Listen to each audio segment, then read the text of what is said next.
Everyone knows how ancient civilization worked. You have the peasant in the mud, and you have the god king on the throne. From the pharaohs of Egypt to the emperors of Rome, the story of human progress is supposed to be the story of absolute power. We assume that as soon as humans started living in cities, we started bowing to tyrants. That civilization equals monarchy. But that's not what the evidence actually shows. Deep in the Iraqi desert, buried beneath the dust of 5,000 years, archaeologists found something that shouldn't exist. They found the world's first true city, a metropolis of 40,000 people. They found temples, they found workshops, they found neighborhoods.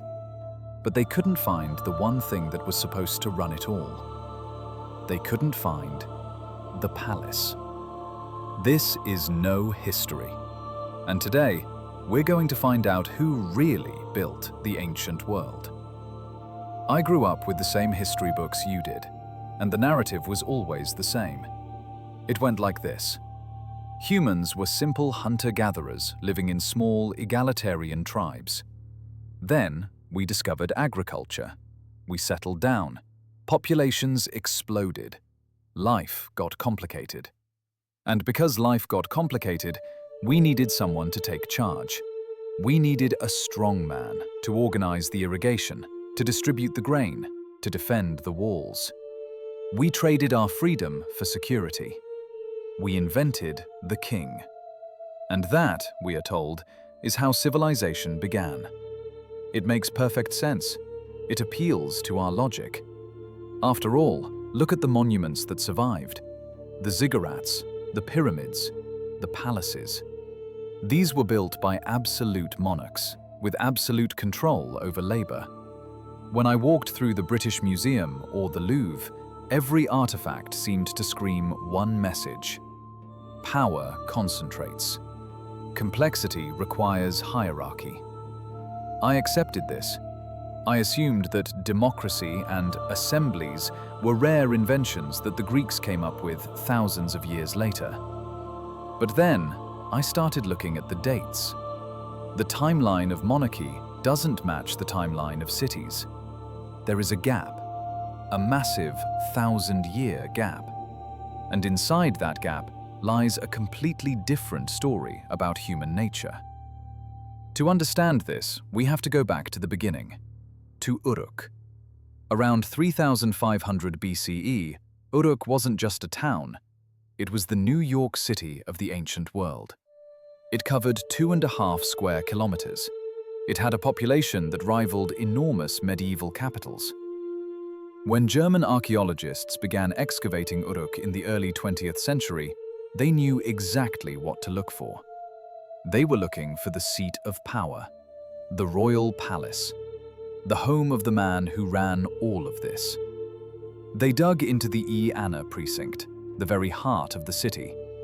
They cleared tons of debris, and they found architecture, magnificent architecture.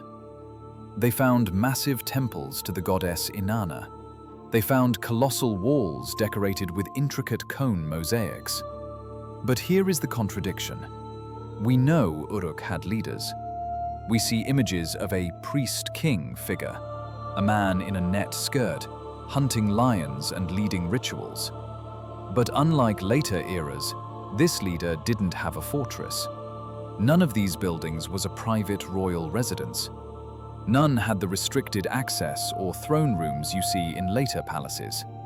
Instead of a palace, they found a massive building with a large open courtyard and wide benches running along the walls. It looked like a council chamber, a place for meeting, a place for debate. And it wasn't just the architecture, it was the bodies.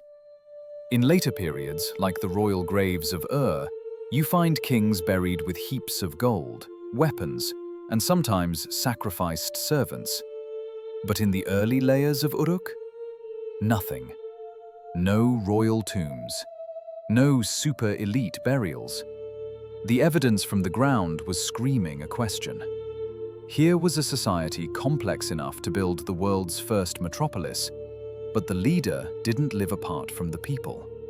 So, who was really in charge? To answer that, we have to look at the texts. Now, in 3500 BCE, writing was mostly for accounting, counting sheep and beer. But later myths, written down 1,000 years later, look back at this era, and they preserve a very specific memory of how government used to work.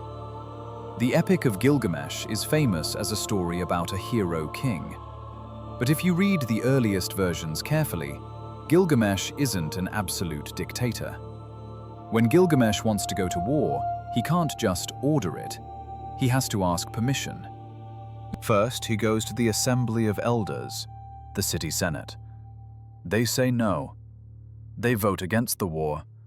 So Gilgamesh, frustrated, goes to a second group, the Assembly of the Fighting Men, the young citizens.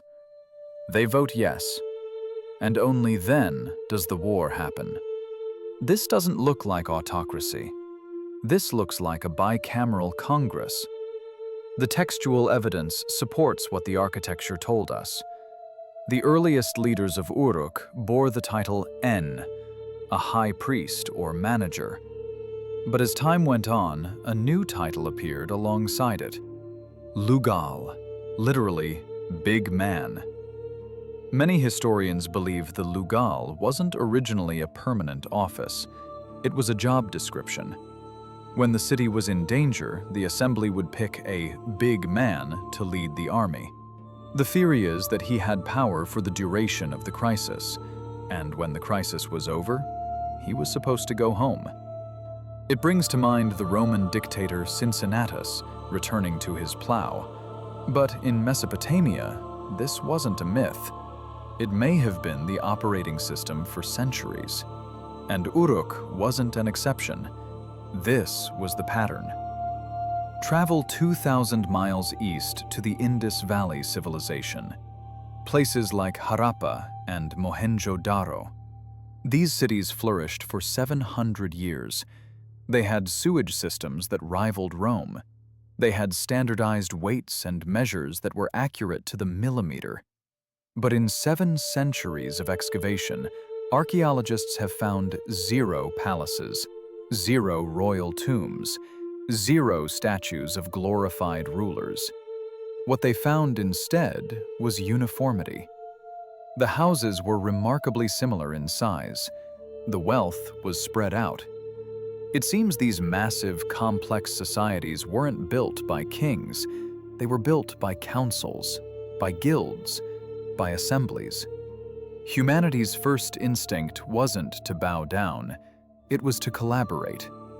So, what happened? If we started with republics, why did we end up with tyrants? The change didn't happen because kings were better. It happened because the world got more dangerous. Around 2900 BCE, we see a shift in the archaeological record. The early dynastic period begins. The open spaces in the cities begin to close up, walls get thicker, and the Lugal, the temporary big man, refuses to go home. Warfare became constant, and if war is constant, the general becomes permanent. The temporary office turned into a permanent throne. The big man became the king. But the final nail in the coffin of the old republics came with a man named Sargon. Sargon of Akkad wasn't just a king, he was the world's first emperor. He didn't just rule his own city, he conquered the others. He marched his armies into Uruk, into Ur, into Lagash, and he stripped their assemblies of their political teeth. Sargon replaced the local rulers with his own governors. He centralized power not because it was more efficient for the people, but because it was necessary for control. This is the moment everything changed. The palaces we see in the later layers, they weren't the natural evolution of the city. They were the fortresses of the occupiers. The kings didn't build civilization, they conquered it. They took the complex machinery of the city, the bureaucracy, the writing, the taxes, which had been invented by the assemblies, and they turned it into a machine for their own glory. And then they rewrote the history books. The kings made sure that they were the only ones remembered. They carved king lists that pretended kingship had descended from heaven at the very beginning of time. They erased the 1,000 years of collective rule that came before them. They made it seem like monarchy was the only way human beings had ever lived. And for 5,000 years, we believed them. But the evidence from Uruk, from the Indus Valley, from the earliest layers of human history, tells a different story. This changes how we see our own modern democracy. We tend to think of democracy as a fragile, new invention, a weird experiment that we just came up with. But the truth is, collective governance isn't new. It's the default. It was the original way we organized our cities. It was the foundation upon which civilization was built. Monarchy was the interruption. Monarchy was the anomaly that hijacked the system for a few thousand years. We aren't inventing something new, we are remembering something old. This story reminds us that what we consider primitive was often far more sophisticated than we give it credit for. But the story of Uruk isn't the only time history has been rewritten by the victors. I'm here to help you know the secrets history tried to erase. What other primitive societies do you think were actually more advanced than us? Let me know in the comments. See you at the next excavation.